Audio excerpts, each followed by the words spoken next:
Prezados e prezadas estudiosos e estudiosas, este é o nosso vídeo para a nossa atividade online 02, portanto a nossa segunda atividade, e o tema é variação linguística e níveis de linguagem. Os estudos variacionais, os estudos ligados à variação linguística, estão no bojo da sociolinguística, que é uma corrente da linguística que nasce em contraposição aos estudos estruturalistas, que estudavam a língua apenas do ponto de vista da gramática, da estrutura por dentro da língua. Os estudos sociolinguísticos já veem a língua dentro do contexto social. Por isso, o estudo das variações dos usos, das manifestações, das performances da linguagem. Então, o que os sociolinguistas dizem é que a língua tem pelo menos 6 tipos de variações linguísticas. A primeira delas, e talvez a mais óbvia, é a variação linguística ligada ao território, à regionalidade, ao contexto geográfico, né?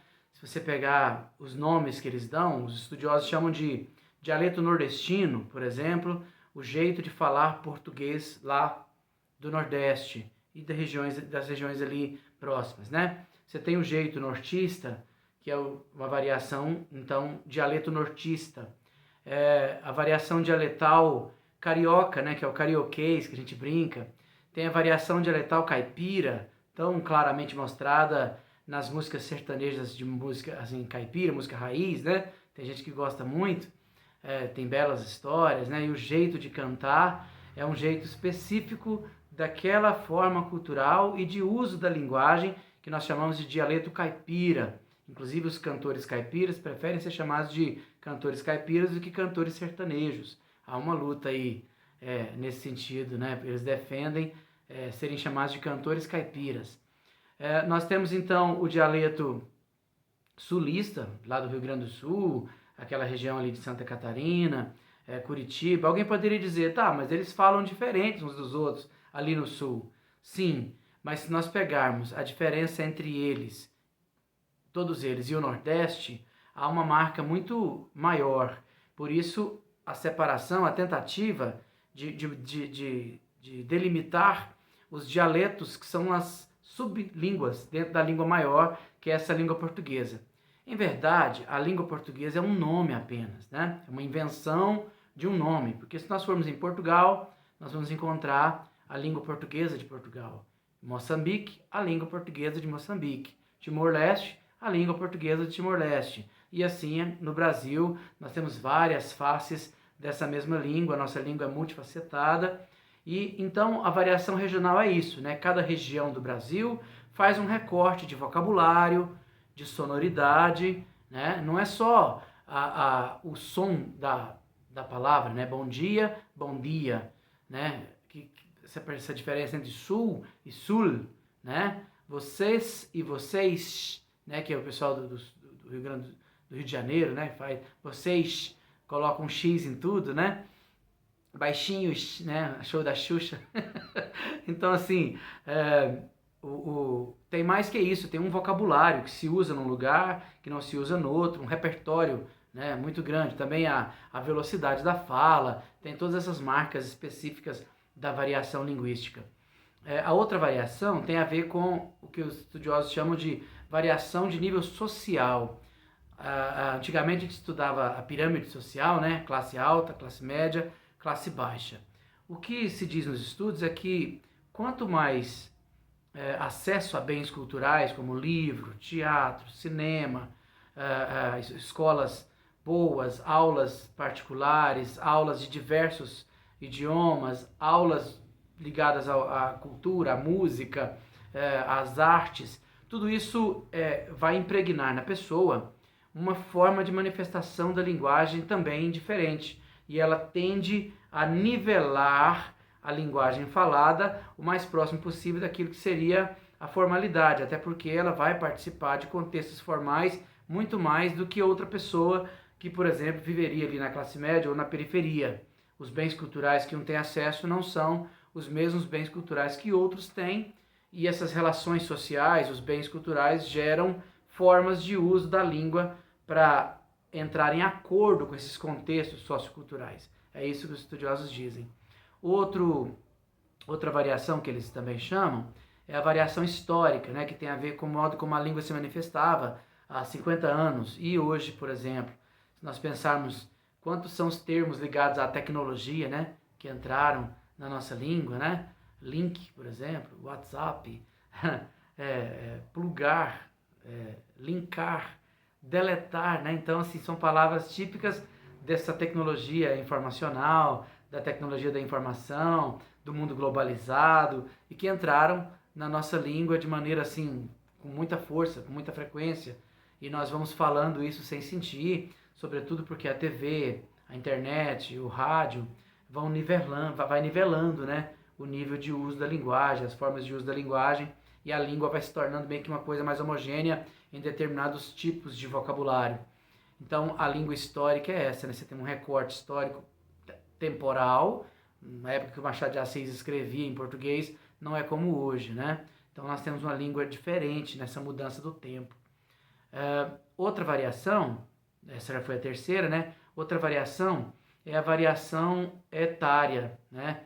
Que tem a ver com a variação de as várias idades que permanecem em interação dentro de um mesmo período na língua. Então, você tem interagindo no mesmo momento crianças, idosos, jovens e adultos, né? Você tem uma interação entre um idoso e uma criança, você percebe que a língua que um fala não é exatamente a mesma língua que o outro fala. Os repertórios, os vocabulários que a criança vai aprender tem mais a ver com o momento da agora, e o idoso vai permanecer com a língua que ele detém de um período em que ele era mais ativamente relacionado, interagido ali nos contextos linguísticos. O jovem, por exemplo, tende a falar muito mais gíria, porque é uma maneira de aceitação grupal também, a forma como as músicas que ele escuta, os contextos que ele participa, as coisas que ele vê na TV, tudo isso molda nele, ajuda ele a construir uma forma de linguagem específica dos jovens. Já os adultos vão mudando por causa do trabalho, aquilo que se estuda e assim por diante. Outra forma também é a variação de função, que tem a ver com os papéis sociais que as pessoas desempenham e levam para aquele papel uma forma de manifestação da linguagem. Se nós pensarmos no juridiquês, por exemplo, se nós pensarmos no jargão usado no domínio discursivo da religião, se nós pensarmos, por exemplo, no esporte, né, existe todo um domínio discursivo do esporte, da política, a policial, né, as forças de segurança usam um linguajar muito específico, sobretudo quando estão em trabalho, né? Quase ninguém fala daquele jeito fora do contexto do trabalho, nem os próprios militares. Mas quando eles estão fardados, eles usam uma série de terminologias, de palavras que não são usadas por nós, pessoas normais do cotidiano, né? A bala é o projétil, a arma tem... A carga da arma é a munição. Então, assim, aquele que comete um crime é o meliante, né? Então, assim, a situação de um chamado para atender a sociedade é uma ocorrência, tem todo um vocabulário específico ali do jargão militar. Então, assim, as várias áreas, a medicina faz isso, né? A enfermagem carrega consigo, então, uma linguagem própria da função que desempenha socialmente. E, por fim, a sexta variação, a variação de gênero, que tem a ver com a linguagem específica de homens e mulheres, porque a forma que a sociedade cria homens e mulheres, sobretudo nossa sociedade que é paternalista, machista, né? Isso tem diluído, graças a Deus, cada vez mais, ainda bem que tem se diluído, mas é muito típico, né? Aquilo que se fala entre homens, é aquilo que se fala entre mulheres, aquilo que as mulheres leem, que os homens leem, os programas esportivos que os homens assistem, os programas que as mulheres assistem de outros caráteres, e assim isso vai moldando homens e mulheres com repertórios. Inclusive, uma das coisas mais marcantes da variação de gênero é a prosódia, né? O homem tem um falar mais seco, mais, digamos, menos melódico, já a mulher tem uma doçura maior na fala, uma melodia mais propícia do jeito de falar feminino, e isso é muito claro quando a gente está interagindo socialmente. Então, variação geográfica, que também é chamada de territorial ou regional, variação social, que tem a ver com as classes sociais, variação histórica, que tem a ver com o período histórico do uso da língua, a variação das faixas etárias, a variação de função e a variação de gênero. Isso é variação linguística. Tem um aspecto importante a se mencionar aqui, que é a questão do preconceito linguístico, né? Principalmente com as questões regionais e de classe, que é importante nós sermos críticos a isso, contrários a isso, porque não devemos ter preconceito com nenhuma forma de linguagem, porque não há uma língua correta, não há um português certo, o português é uma invenção, né? Uma invenção europeia ainda, inclusive, né? Uma invenção colonizadora, e é por isso que nós temos que tomar muito cuidado com a ideologia que nos rege, né? Nós sofremos muito na escola com preconceitos e cada pessoa que sofre preconceito, ele não é nada bom para aquele que sofre preconceito, né? Às vezes aquele que tem o preconceito não percebe o quanto o outro sofre com o preconceito sofrido, e o preconceito linguístico, ele carrega consigo as marcas sociais desse preconceito de classe social, de cor, de cultura, de regionalidade, de, né, tantas interações sociais que são alicerçadas na linguagem, né? Falando sobre essa questão, nós não falamos uma língua do mesmo jeito em contextos diferentes. Inclusive, nós adequamos essa língua. O professor Marcuski, ele fala que a língua não é uma estrutura. Ela é estruturada no nível do som, no nível da forma, no nível da organização da forma, no nível da interação e no nível dos sentidos dessa interação. Então, nós temos várias formas digamos, de organizar o uso da linguagem, e os estudiosos cunharam com isso o que a gente chama de níveis de linguagem. O professor Eugênio Coseril, ele fala que, na verdade, a gente não acessa, ao falar, diretamente à língua, ou ao escrever, diretamente à língua. A gente acessa uma norma primeiro, para depois dentro da língua, né? É como se fosse um degrau que a gente subisse ali, um filtro que a gente fizesse de acordo com o contexto que a gente está, né? Se nós imaginarmos um jogador de futebol pedindo a bola para o outro, ele não pede: passe-me a bola para que eu dê seguimento a uma nova jogada, almejando um possível gol, o qual acarretará a vitória do meu time, né? Ele não pede assim a bola, ele pede: toca, vai, né? Ele encurta a conversa. Assim também ninguém chega numa lanchonete e pede: por gentileza, poderia ceder-me um objeto pontiagudo, constituído de madeira, utilizado para retirar detritos carnais das cavidades dentárias? Ninguém pede o palitinho de dente assim, né? Nós temos uma maneira de... me presta um palitinho? A gente encurta a situação. A gente nivela a mesma coisa que a gente quer falar de acordo com quem a gente fala, para quem a gente fala, em que situação a gente fala, os motivos disso. Então, existe um nível culto, né? Que é o nível mais formal, mais próximo da escrita. E, geralmente as pessoas mais escolarizadas, que têm condição de usar ele pelo acesso ao livro, à leitura. Tem o nível...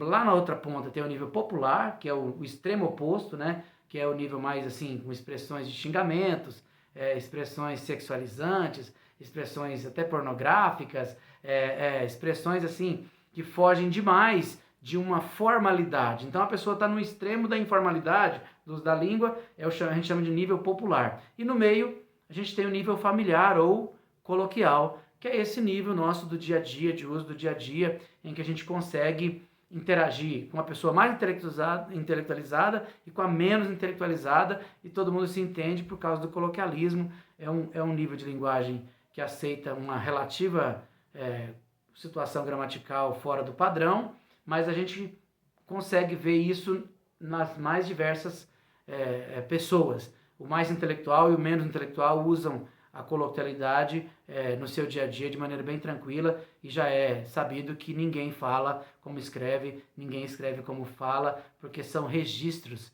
diferentes. A oralidade é uma coisa, a escrita é outra. Então, isso é variações linguísticas e níveis de linguagem, é o que nós vimos então nesta atividade 02 da nossa disciplina. Um abraço, muito obrigado a vocês.